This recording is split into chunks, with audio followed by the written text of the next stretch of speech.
নমস্কার বন্ধুরা, job vacancy Bangla YouTube চ্যানেলে জানাই তোমাদের সবাইকে স্বাগতম। আবারও নতুন সরকারি চাকরির আপডেট নিয়ে তোমাদের সামনে হাজির হয়েছি, যেখানে গ্রামীণ হাসপাতালে পিয়ন, ক্লার্ক এবং টেকনিশিয়ান পদে কর্মী নিয়োগের নতুন বিজ্ঞপ্তি প্রকাশিত হলো। গ্রামীণ হাসপাতালে কোন কোন জেলাতে এই রিক্রুটমেন্ট হবে, কিভাবে ফর্ম ফিল আপ করতে হবে, সমস্ত কিছু এই ভিডিওর মাধ্যমে তুলে ধরা হয়েছে। গ্রামীণ হাসপাতালে এই যে নতুন চাকরির আপডেট প্রকাশিত হয়েছে, সেখানে যদি কোনো ক্যান্ডিডেট আবেদন করতে চায় সেক্ষেত্রে কীভাবে ফর্ম ফিল আপ করতে পারবে, কী কী যোগ্যতায় আবেদন করতে হবে, সমস্ত কিছু ভিডিওর মাধ্যমে তুলে ধরা হয়েছে। তাই দেখতে থাকো পুরো ভিডিওটা শেষ পর্যন্ত, এবং প্রতিবারেরই যেমনটি বলে থাকি, ডেসক্রিপশান বক্সে থাকছে লিঙ্ক, সেই লিঙ্কে ক্লিক করে সরাসরি আবেদন করতে পারবে। তাহলে চলো বন্ধুরা, দেখে নিই আজকের পুরো ডিটেল, যেখানে নতুনভাবে চাকরিতে কর্মী নিয়োগের আপডেট প্রকাশিত হয়েছে। প্রথমেই জানাই যে কোন কোন পদে বেসিক্যালি রিক্রুটমেন্টের আপডেট প্রকাশিত হয়েছে। এক্ষেত্রে তোমরা যদি আবেদন করতে চাও সেক্ষেত্রে অ্যাকাউন্টের পদে রিক্রুটমেন্ট শুরু হয়েছে। এছাড়া লোয়ার ডিভিশন ক্লার্কের জন্য রিক্রুটমেন্ট শুরু হয়েছে। গ্রুপ ডির পদে রিক্রুটমেন্ট শুরু হয়েছে। এই তিনটি পদে বেসিক্যালি তোমাদেরকে জানাই, যেগুলো কিন্তু রাজ্যে গ্রুপ ডি এবং গ্রুপ সি পদে কর্মী নিয়োগের বিজ্ঞপ্তি প্রকাশিত হয়েছে, যেখানে চাকরি প্রার্থীরা আবেদন করতে পারবে। এছাড়াও যদি দেখি তাহলে আরও কিন্তু বিভিন্ন পদে রিক্রুটমেন্ট হচ্ছে, তবে সেগুলো তোমাদেরকে তুলে ধরছি না। যেক্ষেত্রে তোমরা যে পদে আবেদন করতে হয় সেগুলোই তোমাদেরকে ডিটেলসে দেখাচ্ছি। যে সমস্ত চাকরি প্রার্থীরা আবেদন করতে ইচ্ছুক তাদের জন্য প্রথমেই জানিয়ে রাখি, যে শিক্ষাগত যোগ্যতাটা লাগছে সেটা কিন্তু গ্র্যাজুয়েশন ডিগ্রি। যদি কোনো ক্যান্ডিডেট আবেদন করতে চায় তাহলে এই গ্র্যাজুয়েশন ডিগ্রি নিয়েই কিন্তু চাকরি প্রার্থীরা আবেদন করতে পারবে।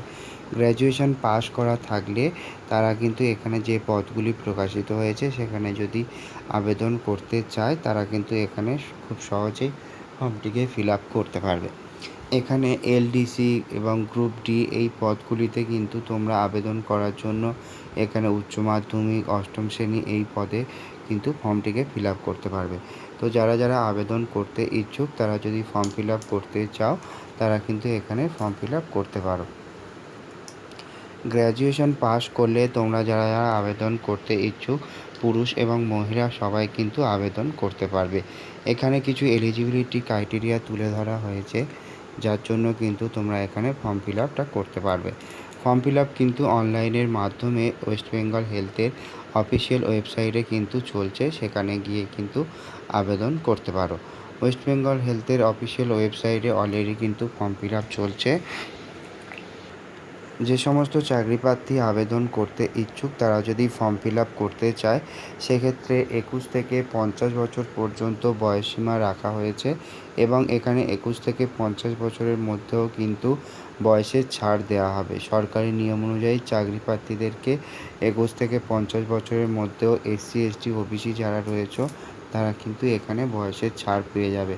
এখানে এসসি এসটি যারা কিন্তু 5 বছর এবং ওবিসি যারা কিন্তু তারা 3 বছর পর্যন্ত বয়সের ছাড় পাবে। তো এখানে সেটাই কিন্তু তোমাদেরকে ক্লিয়ার করে বলছি, এবং প্রথমেই জানিয়ে রাখি এখানে কিন্তু যারা আবেদন করছো তো তাদেরকে কিন্তু একটি অনলাইনে অ্যাপ্লিকেশান ফর্ম ফিল আপ করতে হবে, এবং যারা এখানে বয়সের ছাড় পাবে তারা এসসি এসটি ওবিসি হলে কিন্তু এখানে তোমাদের সার্টিফিকেট থাকতে হবে, তবেই কিন্তু তারা ফর্মটিকে ফিল আপ করতে পারবে। तो दोस्तों अगर आप लोग তো তোমরা যদি দেখো তো ক্লিয়ারলি এটা বুঝতে পারবে যে তোমাদের পার্সেন্টেজের ওপর ভিত্তি করে কিন্তু একটি মেরিট লিস্ট প্রকাশিত হবে, এবং সেই মেরিট লিস্টের ওপর ভিত্তি করেই কিন্তু নিয়োগ হবে। তো যারা আবেদন করছো তারা কিন্তু এটা মাথায় রাখবে। 10 থেকে 25,000 টাকা পর্যন্ত বিভিন্ন পদের জন্য এখানে বেতন কিন্তু রাখা হয়েছে। তো যারা আবেদন করছে এগুলো মাথায় রাখতে হবে।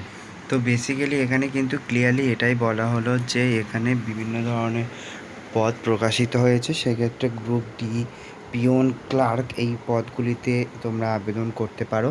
টেকনিশিয়ান পদেও কিন্তু ফর্ম ফিল আপ করতে পারবে। তবে এখানে বলে দিই, এখানে কিন্তু কোনো রকম তোমাদের যে নিয়োগের জন্য আবেদন মূল্য সেটা কিন্তু লাগছে না, পুরোপুরি বিনামূল্যে তোমরা কিন্তু এখানে আবেদন করতে পারছো এবং এখানে পুরুষ এবং মহিলা দুজনেই কিন্তু ফর্ম ফিল আপ করতে পারবে। এক্ষেত্রে চাকরি প্রার্থীদেরকে জানিয়ে রাখি, যারা আবেদন করছো তারা এখানে কোন পোস্টের জন্য আবেদন করছো এবং তারপরে নিজের নাম এগুলো যেরকম ফর্ম ফিল আপ করতে হয় এই অফলাইন ফর্ম, সেটা কিন্তু এখান থেকে ফিল আপ করতে হবে। অফলাইনের ফর্মটি পেয়ে যাবে ডেসক্রিপশন বক্সে এবং সেখান থেকে সরাসরি কিন্তু আবেদন করতে পারবে। তো যারা যারা আবেদন করতে ইচ্ছুক তারা কিন্তু এটা মাথায় রাখবে। এবং তার সাথে সাথে তোমাদেরকে বলে দিই, সেকেন্ড যেটা তোমাদের জেন্ডার সিলেক্ট করতে বলা হচ্ছে,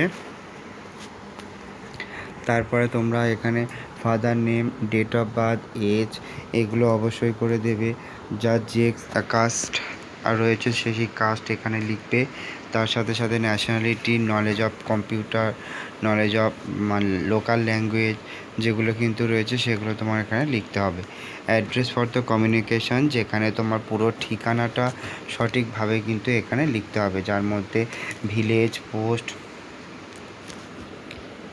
তো চাকরি প্রার্থী যারা আবেদন করছো তাদেরকে পুরো অ্যাড্রেস, যেখানে ভিলেজ, পোস্ট, তার সাথে সাথে তোমার পিও, পিএস, ডিস্ট্রিক্ট সমস্ত কিছু লিখতে হবে। এবং চাকরি প্রার্থী যারা পার্মানেন্ট অ্যাড্রেস এবং প্রেজেন্ট অ্যাড্রেস যাদের একই, তারা কিন্তু একই লিখে দেবে। তার সাথে সাথে এখানে দেখতে পাচ্ছ contact number, alternate contact number যেগুলো কিন্তু অত্যন্ত গুরুত্বপূর্ণ এখানে দরকার, সেগুলো কিন্তু এখানে লিখবে। তারপরে কোন এসেনশিয়াল কোয়ালিফিকেশানের মধ্যে কোয়ালিফিকেশান, তারপর ইয়ার অফ পাসিং, ইউনিভার্সিটি সেগুলো কিন্তু এখানে লিখতে হবে। তো যার যে এডুকেশন কোয়ালিফিকেশান রয়েছে সেগুলো কিন্তু এখানে দিয়ে দেবে। এরপরে কিন্তু এখানে দেখতে পাচ্ছ ক্লিয়ারলি কিন্তু বলা হচ্ছে তোমাদের ডকুমেন্টস কী কী লাগবে সেগুলো এখানে দিতে হবে, ডেট, প্লেস, সিগনেচার করে কিন্তু পাঠাতে হবে। তো এইভাবেই কিন্তু ফর্মটিকে ফিল আপ করতে পারবে। যারা কমিউনিটি হেলথ অ্যাসিস্ট্যান্ট বা সিএইচের অফিসিয়ালি এই পদের জন্য আবেদন করতে চাও তারা কিন্তু এটা এখানে এই ফর্মটি ফিল আপ করবে। Only for the female candidate যারা সিএইচের জন্য আবেদন করতে ইচ্ছুক। তো এখানে কিন্তু এটা এখানে লিখতে হবে, সমস্ত ডিটেলস ফর্ম ফিল আপ করতে হবে। তো এখানে তোমরা যদি চাও একইভাবে ফর্ম ফিল আপ, যেখানে তোমরা যদি দেখো ক্লিয়ারলি তোমাদের নাম, তোমাদের address, guardian name, passport size একটি ফটোগ্রাফ, তারপরে তোমার কাস্ট ডিটেলস, তোমার correspondent address, permanent address, contact number, email ID, এই সমস্ত ডিটেলস দিয়ে ফর্মটিকে ফিল আপ করে কিন্তু এখানে আবেদন করতে পারবে। তো এই ধরনের সমস্ত ডিটেলস কিন্তু তোমার এখানে তুলে ধরা হয়েছে। তো এই ছিল আজকের ভিডিও। যদি ভালো লেগে থাকে ডেফিনেটলি চ্যানেলটিকে সাবস্ক্রাইব করতে ভুলো না।